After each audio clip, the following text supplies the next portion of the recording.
नरेंद्र मोदी की गिनती विश्व के लोकप्रिय नेताओं में की जाती है। देश दुनिया में लोगों द्वारा उनके प्रति अलग अलग तरीके से अपनी भावनाओं को दर्शाते हुए सम्मान व्यक्त किया जाता है। बच्चे बच्चे के जुबान पर पीएम मोदी का ही नाम रहता है। अनेक लोग ऐसे भी हैं जो उन्हें अपना आदर्श मानते हैं। नमस्कार, मैं प्रीति और आप देख रहे हैं द सोशल राइज। आइए नजर डालते हैं खबरों पर। प्रधानमंत्री नरेंद्र मोदी के संसदीय क्षेत्र वाराणसी के काशी हिंदू विश्वविद्यालय के पॉलिटिकल साइंस डिपार्टमेंट से देश की पहली मुस्लिम महिला ने पीएचडी कंप्लीट किया है। वाराणसी की रहने वाली नजमा परवीन ने प्रधानमंत्री मोदी पर अपनी डॉक्टरेट की शिक्षा पूर्ण की है। जी हां, वाराणसी की नजमा परवीन ने सन 2014 में बीएचयू के राजनीतिक शास्त्र विभाग से प्रधानमंत्री नरेंद्र मोदी के राजनीतिक जीवन पर रिसर्च के लिए एडमिशन लिया था, जो कि अब 2023 में पूरा हुआ है। नजमा परवीन ने प्रधानमंत्री के द्वारा राजनीतिक जीवन में किए गए कार्यों, इसके साथ ही उनके बचपन में गुजारे गए समय के साथ ही गोधरा कांड जैसी घटना पर रिसर्च कर देश की पहली मुस्लिम महिला बन गई हैं, जिन्होंने प्रधानमंत्री के ऊपर रिसर्च कंप्लीट किया है। पीएम मोदी के जीवन के ऊपर रिसर्च करने का उद्देश्य यह है कि नजमा परवीन पीएम मोदी के व्यक्तित्व से प्रभावित होंगी। उनके ऊपर पीएचडी करने का निर्णय लिया हुआ है। वाराणसी की रहने वाली नजमा परवीन ने क्या बताया, आइए सुनते हैं। मैंने जो पीएचडी की है वो माननीय प्रधानमंत्री नरेंद्र मोदी जी के ऊपर की है और मेरा जो विषय है शोध का वो है नरेंद्र मोदी का राजनीतिक नेतृत्व, एक विश्लेषणात्मक अध्ययन 2014 के लोकसभा आम चुनाव के विशेष संदर्भ में। तो इसको मैंने 5 अध्यायों में पूरा बांटा है और उनके पहले से लेकर के अब तक की पूरी राजनीति के बारे में 2014 तक के बारे में लिखा है। और मैंने काशी हिंदू विश्वविद्यालय से प्रोफेसर संजय श्रीवास्तव सर के मार्गदर्शन में अपना शोध कार्य पूरा किया है।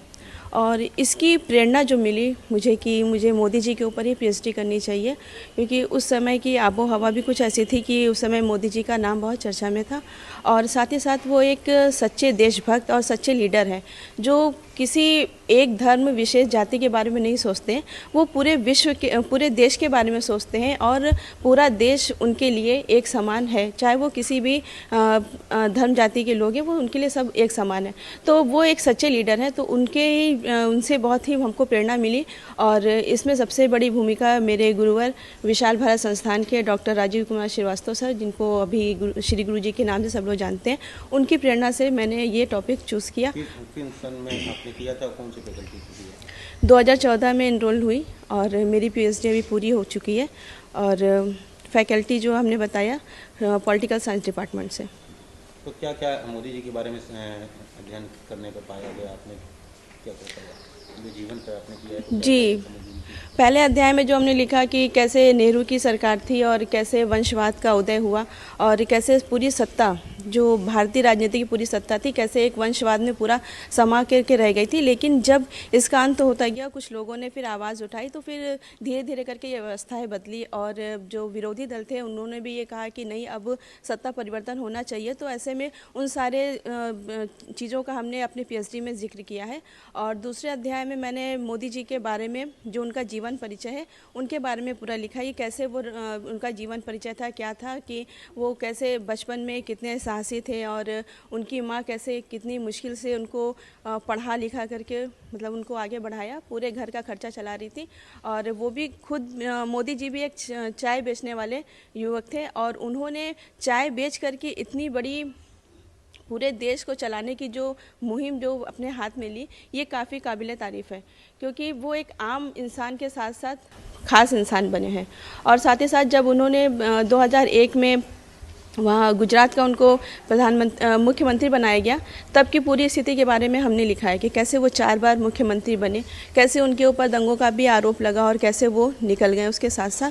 तो मोदी जी ने जब जनता से वो मुखातिब हुए तो उन्होंने जनता से कहा कि मैं यहाँ का मुख्यमंत्री नहीं बल्कि यहाँ का सीएम हूँ। सीएम से उनका मतलब था कि वो कॉमन मैन है। कॉमन मैन मतलब एक सामान्य आदमी जो पूरे देश की सुरक्षा और पूरे देश की रक्षा की जिम्मेदारी अपने ऊपर लेता है। वो आम नागरिक बन करके ही उन्होंने सारी अपनी भूमिका निभाई।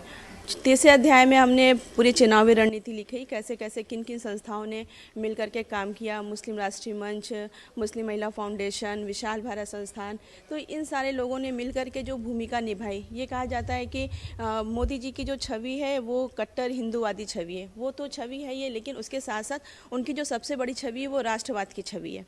तो वो सबसे बड़े जो लीडर उभर करके सामने आए राष्ट्रवाद के उसमें और राष्ट्रवादी नेता के रूप में, तो वो काफ़ी हमने उसके बारे में जिक्र किया है अपनी पीएचडी में और लिखा है। और जब वो प्रधानमंत्री के रूप में भी सामने आए तो पूरी भाजपा जो थी वो भाजपा की जो सरकार आई उसमें भी काफ़ी लोगों ने साथ दिया, चाहे वो किसी भी मज़हब के लोग हों। ये कहा जाता है कि हिंदू मुसलमानों ने साथ नहीं दिया, तो ये काफ़ी गलत बात है, क्योंकि जब मैंने ये स्टडी की और देखा कि कैसे मुस्लिम पक्ष भी मोदी जी के नाम पर एकजुट हुए और उन्होंने भी उनको वोट दे करके भारतीय राजनीति में उनका सपोर्ट किया और उनको प्रधानमंत्री की पदवी दिलाई। क्या उद्देश्य, प्रदेश की पहली आप मुस्लिम महिला हैं जो मोदी जी पर पीएचडी किया है, तो उद्देश्य क्या था करने के पीछे मोदी जी? देखिए, मेरा ये मानना है कि किसी भी चीज़ को किसी भी धर्म के चश्मे से नहीं देखना चाहिए, व्यक्तित्व को महत्व देना चाहिए और अगर व्यक्तित्व किसी का है तो उसे सामने लाना चाहिए। और मोदी जी की जो शख्सियत है वो सब जानते हैं, वो आम है, क्योंकि वो किसी धर्म जाति और विशेष के नहीं हैं, वो पूरे राष्ट्र के हैं, पूरे देश के हैं। उन्होंने पूरे देश को लेकर के साथ में आगे बढ़े हैं और उन्होंने जो एकता का नारा दिया और जो उनकी जो सोच है वसुधैव कुटुंबकम की, कि सारे भारत के लोग एक हैं और सारे लोग एक हैं, तो ये भी काफ़ी प्रभावित करता है। और ये इस वजह से भी मोदी जी एक सच्चे लीडर है, तो हमने उनके ऊपर पीएचडी करने का सोचा।